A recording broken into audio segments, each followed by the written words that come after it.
Assalamualaikum warahmatullahi wabarakatuh. Hai, sobat relawan Siaga Cerdas WSC. Di sini saya akan sedikit berbagi tips ya, bagaimana caranya untuk bisa lepas dan move on dari scammer yang mungkin selama ini sulit banget ya untuk kita lepas, bahkan untuk move on, karena terkadang kita berpikir bahwa sebagian banyak bahwa kita tuh terhipnotis dengan orang tersebut sehingga kita bisa melakukan apapun, padahal hal itu salah sebenarnya. Bahkan mungkin banyak sekali relawan bilang bahwa itu bukan hipnotis, lebih tepatnya lebih ke rasa nyaman mungkin ya. Jadi ketika kita dibuat nyaman sama seseorang, pasti kita akan percaya apapun yang dia katakan, apapun yang dia lakukan gitu, tanpa kita berpikir rasional.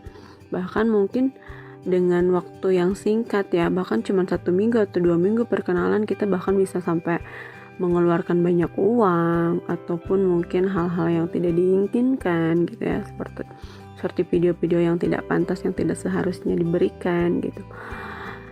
Mungkin ketika hal itu terjadi pasti shock, berat banget, bahkan sulit untuk kita bisa bangkit karena kita ngerasanya terpuruk banget, bahkan bisa sampai stres ya, sampai bisa mungkin ya sampai kita dropnya, mungkin kalau bisa dibilang lebih kasarnya bisa sampai gila ya kalau kita terus mikirin itu.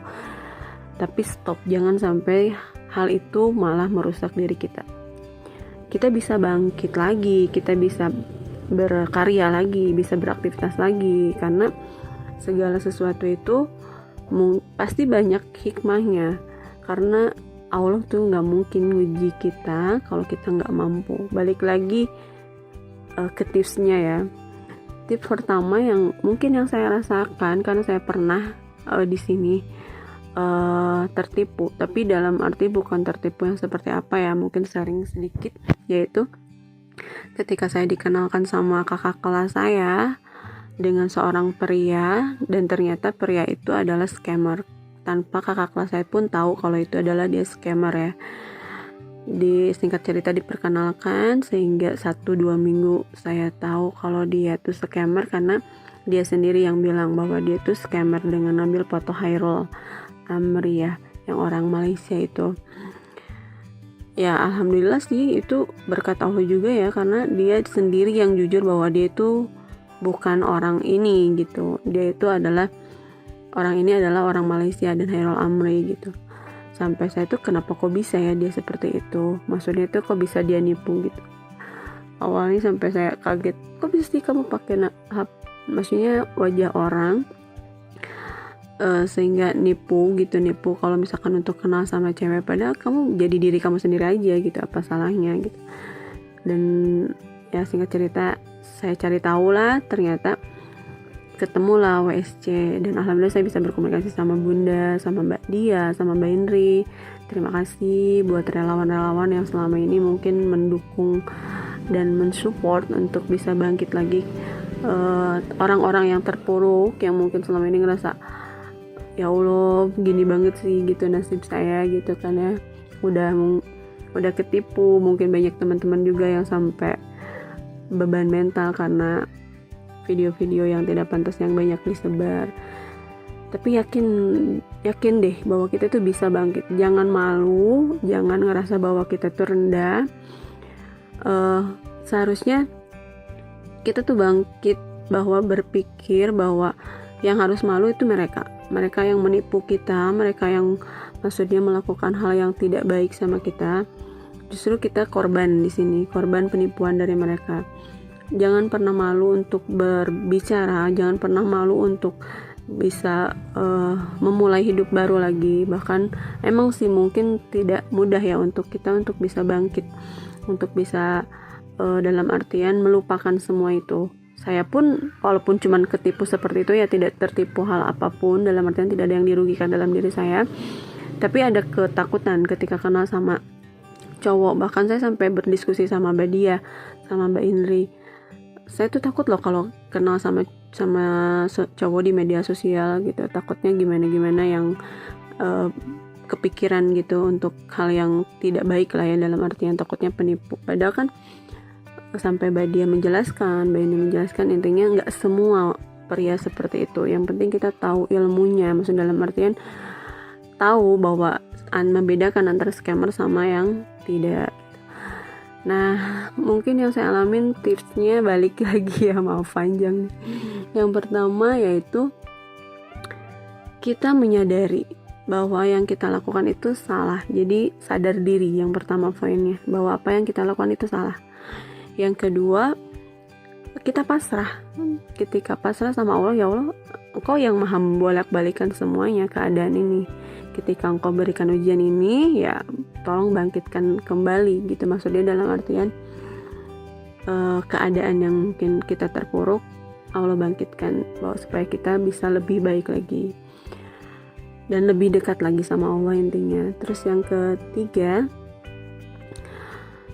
kita belajar untuk bisa mengenali, maksudnya itu lebih ke belajar ilmunya ya. Maksudnya ketika kita mau berkomunikasi sama membuka diri, dalam artian membuka diri dengan seorang pria, otomatis kita harus tahu bahwa dia scammer atau tidak, dan jangan dulu membuka hati. Jadi ketika kita pengen deket sama seseorang, jangan terlalu membawa dulu perasaan. Intinya jangan bawa perasaan.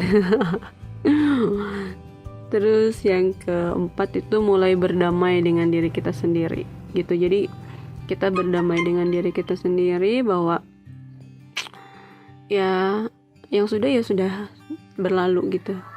Kalau kita nggak berdamai sama diri kita sendiri, siapa lagi yang akan bisa, maksudnya dalam artian bangkit gitu. Kalau bukan kita ya siapa? Nggak mungkin orang lain, segimanapun orang lain di luar mensupport gitu kita untuk bangkit, ketika kita sendiri aja nggak mau bangkit ya susah. Jadi mulailah berdamai sama diri kita sendiri. Terus mulai ya tadi yang bilang kan, mulai membuka komunikasi, mulai buka komunikasi sama seseorang ketika kita mungkin gak bisa kan terus-terusan menutup diri. Dalam arti apalagi kalau saya kan masih sendiri, gak mungkin kita menutup diri. Kapan kita bisa bertemu sama jodoh intinya gitu kan. Setidaknya mulai membuka komunikasi ataupun membuka relasi teman, lebih memperbanyak teman dan memperbanyak ilmu juga. Jadi kita harus banyak ilmu, tahu gimana caranya ngebedain scammer sama bukan. Coba kita lihat, banyak kok yang maksudnya tuh ilmu-ilmunya yang bisa kita dapetin, baik dari share-share dari WSC sendiri ataupun banyak dari media sosial sekarang memudahkan untuk kita bisa tahu.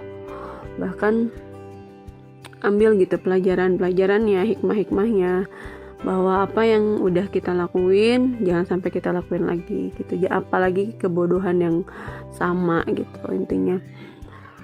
Emang mungkin saya mudah untuk berbicara seperti ini ya, tapi sebenarnya tuh ini yang saya pernah rasakan, ini yang pernah saya lakukan gitu.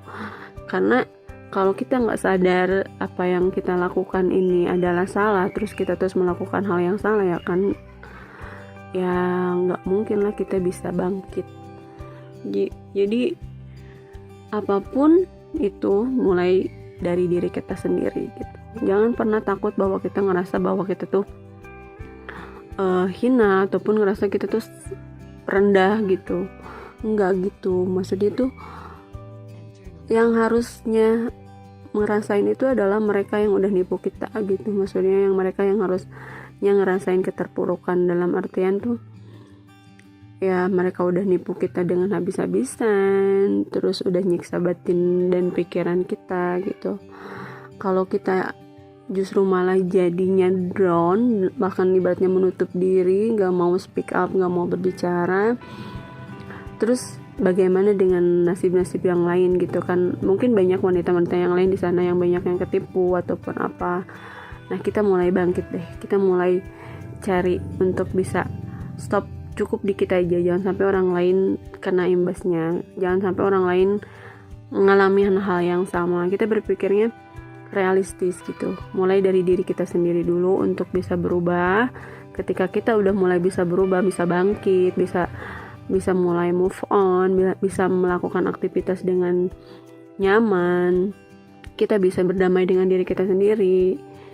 Nah, kita bisa juga berbagi dengan orang-orang banyak gitu. Emang itu hal yang gak mudah ya, tapi insya Allah bisa dilakuin kalau kitanya benar-benar niat dalam diri kita sendiri gitu, dan bisa berdamai dengan diri kita sendiri.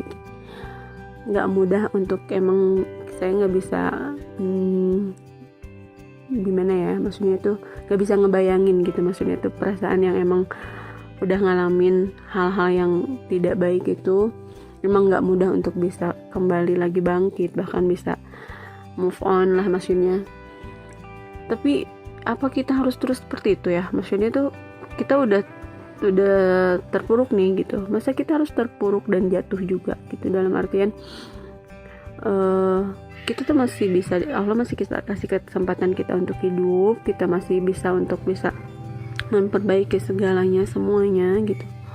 Dan kalau emang yang udah punya keluarga, suami, anak gitu, ingat ketika anak itu adalah titipan Allah yang kita harus jaga gitu. Jadi pikirin juga masa depan mereka, karena ada yang sebagian, maksudnya itu yang pernah saya tahu dari cerita-cerita yang pernah ngalamin, bahkan jadi korban itu kan anak ya. Ketika anak maksudnya sampai jadi korban mentalnya itu sangat luar biasa berarti kan, maksudnya tuh impactnya gitu. Makanya yuk bangkit dan bahagiakan diri kita sendiri dan bahagiakan keluarga kita gitu. Mulai dari maksudnya memulai yang baru gitu, hidup yang baru, suasana yang baru.